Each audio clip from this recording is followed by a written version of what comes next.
na tinulak siya paakyat ng eroplano. Ilang beses niya sinabi na I want to be tried in a Filipino court before a Filipino judge and a Filipino prosecutor. Ito ang pinakamatindi dahil ang sinabi niya kay Veronica, sabi niya, sabihin mo kay Kitty, hindi siya pwedeng bumisita dito hanggang hindi siya abogado. Kaya sinasabi ko lagi yung nagsasabi sa akin, tumakbo ka sa 2028. I don't think we will have a country by 2028.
Magandang hapon sa inyong lahat.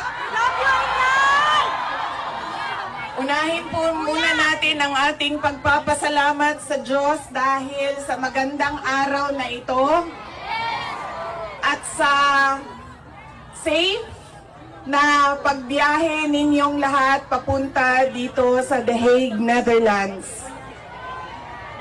At syempre, dahil bumiyahe kayo papunta dito, ay mag-ingat kayo sa biyahe ninyo pauwi lahat sa inyong mga tirahan mamayang hapon.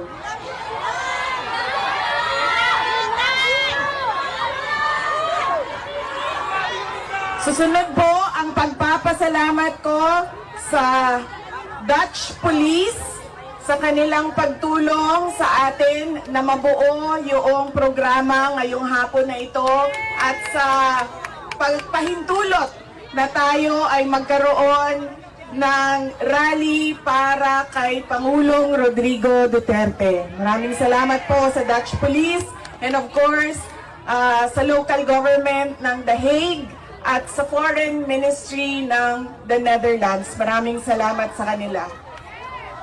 Ang susunod na pagpapasalamat po ay mula sa akin para sa ating mga organizers ngayong hapon na ito sa Executive Committee na nag-meeting araw-araw, iba't ibang time zone para pag-usapan kung paano natin maisagawa ang ating pagsuporta, pagpapakita ng suporta kay Pangulong Rodrigo Duterte na patiwasay at maayos ang ating pagsama-sama ngayong hapon na ito. Duterte! Duterte! Duterte! Duterte! Duterte! Kanina nung naglalakad ako papunta dito sa park, meron akong mga nakasalubong na mga galing Germany. At tinanong ko sila kung gaano katagal ang biyahe mo, ma'am, papunta dito. Sabi niya 9 hours daw. At 9 hours din daw siyang babiyahe pauwi. So ganyan ang pinapakita ninyo na pagsuporta kay Pangulong Duterte at pagmamahal sa ating bayan. Maraming salamat sa inyong lahat. Alam ko, lahat kayo may hanap buhay, may kailangan asikasuhin, may mga personal na pinagdadaanan, merong kailangan na paglalaban na gawin sa mga damit ninyo. Paglilinis. Paglilinis ng bahay. Pagbayad ng utang.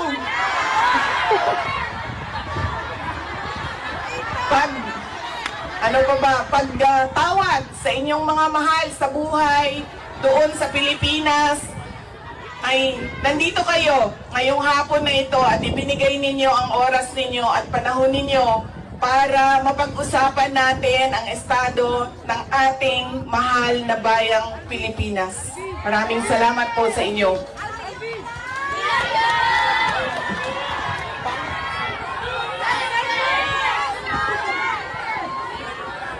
Naikwento ko na ito noon, pero mas mahalaga yung kwento ngayon dahil napag-usapan namin siya ni Pangulong Duterte doon sa loob ng detention center ng ICC.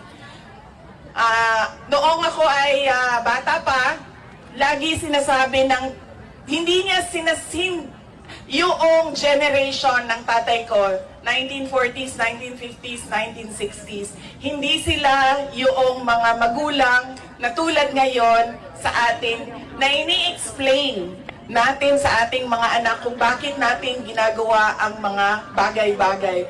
Lagi dapat may explanation. Sa kanilang henerasyon ay diretso ka lang pagsasabihan or pagalitan. Ganon yung generation nila. Nung ako ay lumalaki, lagi niya sinasabi sa akin, hindi ka tao sa paningin ko kung hindi ka doktor o abogado. Lagi niya yang paulit-ulit habang ako ay lumalaki. Lagi niya yan sinasabi, pag hindi ka natapos ng pag-aaral mo, magiging abo ka dyan sa gilid ng daan. You always emphasize that you mean nothing to the world if you do not finish your education. That was his, that is my greatest gratitude to my father. The emphasis he gave in education. Wala namang problema sa akin yun nung ako ay lumalaki dahil gusto ko din naman talaga maging doktor. Kaya on that point, pareho kami ng, hindi ako yung pinipilit ng mga magulang na magdoktor ka kahit ayaw. So walang naging problema sa amin doon. Pero nung hindi man naging successful yung aking pagpasok sa medisina, ay lumipat ako sa pagiging abogado dahil binigyan din naman ako ng option ng aking tatay na pwede ang abogado. Yun lang ang katanggap-tanggap sa kanya, maging abogado o maging doktor. Noong nakapag-usap kami, noong isang araw, sabi niya sa akin, naging forceful ba ako, mapilit ba ako sa pagsabi ko sa iyo na maging abogado ka? Sabi ko, oo. Sinasabihan mo ako, pinapagalitan mo ako. Lagi. Kinento ko sa kanya na isang beses, bihira akong umiyak. Pero isang beses, dahil nalaman ko na hindi ako makakatuloy sa 4th year law school dahil meron akong isang bagsak na subject, wala akong ibang masabihan nung sakit na nararamdaman ko. Kasi pakiramdam ko, yung tatay ko lang din, makakaintindi sa akin dahil dumaan din siya ng law school. So tinawagan ko siya. Hindi ako makapagsalita. Iyak lang ako ng iyak. Humahagulgul ako sa iyak na sinasabi lang niya, hello, hello, hello, nasaan ka? Nasaan ka? Yun lang ang sinasabi niya, nakidnap ka ba? Nakidnap ka? Tapos iyak lang ako ng iyak. Tapos dalawa lang ang tanong niya na paulit-ulit, nakidnap ka ba o buntis ka ba? At that point na paulit-ulit na niyang tinatanong kung buntis ba ako, sabi ko na sa kanya, pa, hindi naman siguro umiiyak ang babaeng buntis. Siguro happy siya, no, na buntis siya. Sabi ko, nahihirapan ako sa isang subject ko, and pakiramdam ko, sasabit ako dito. Tapos ang sagot lang niya sa akin ay, sabi niya, yun lang pala eh, bakit mo ko tinatawagan, mag-aral ka na. Ganon ka, tigas yung kanyang paniniwala at pagpipilit na ipursige ko ang aking edukasyon. Wala nang, huwag ka na umiyak, mag-aral ka, magmadali lang yan, lumabas ka muna, magkape ka, wala. Sinabi lang niya sa akin, yun lang pala. Ibaba mo na yung telepono at bumalik ka na sa pag-aaral mo. Kaya noong ako ay naging abogado, yun din yon ang sinasabi ng kaibigan ng tatay ko sa akin, na nakita niya ang tatay ko, sobrang saya. Yung araw na yon na nalaman niya na naging abogado ako, yun yung sobrang saya niya. At sinabi sa akin nung kaibigan ng tatay ko, sabi niya, hindi mo maiintindihan kaming mga tatay na kaming mga abogado pag nagkaroon kami ng anak na abogado. Ganun, iba yung saya namin kapag nakikita namin na meron na kaming anak na abogado. Sabi niya sa akin doon, sabi niya, pinilit ba kita? Sabi ko, hindi lang pilit. Sinigawan mo ako at pinaiyak mo ako ng madaming beses dahil sa edukasyon at sa pag-aaral.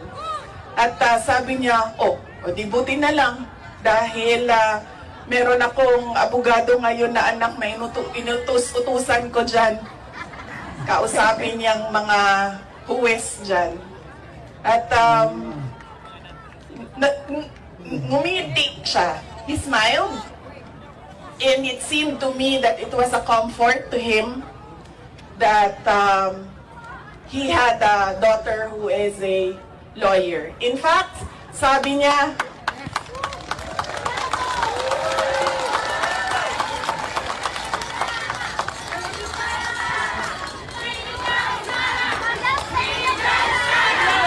Inday Sara Duterte! Inday Sara Duterte! Inday Sara Duterte! sabi niya, lagi, pag pumapasok ako doon at nagkakaroon kami ng oras na makapag-usap, sinasabi niya, kailan ka ba uwi ng Pilipinas? Anong date ka uuwi ng Pilipinas? Anong ginagawa mo dito? Bakit hindi ka pa umuwi sa Pilipinas? Sinasabi ko sa kanya, inaayos ko lang yung sistema dito, at pagkatapos inaantay ko yung mga kapatid ko na pumunta dito. At sinabi niya, ito din, may patama din or diretso din, bullseye din sa edukasyon. Sabi niya, sabihan mo si Paulo na okay lang ako. At huwag siyang pumunta dito hanggang hindi matapos ang eleksyon at maging congressman siya ng 1st District ng Davao City. At sabi niya, sabihin mo kay Baste, hindi siya pwedeng pumunta dito hanggang hindi matapos at ma-elect siyang Vice Mayor ng Davao City. Ito ang pinakamatindi dahil pinagtatawanan namin siya sa group chat namin. Kaming magkakapatid 4, meron kaming group chat. Dahil ang sinabi niya kay Veronica, sabi niya, sabihin mo kay Kitty, hindi siya pwedeng bumisita dito hanggang hindi siya abogado.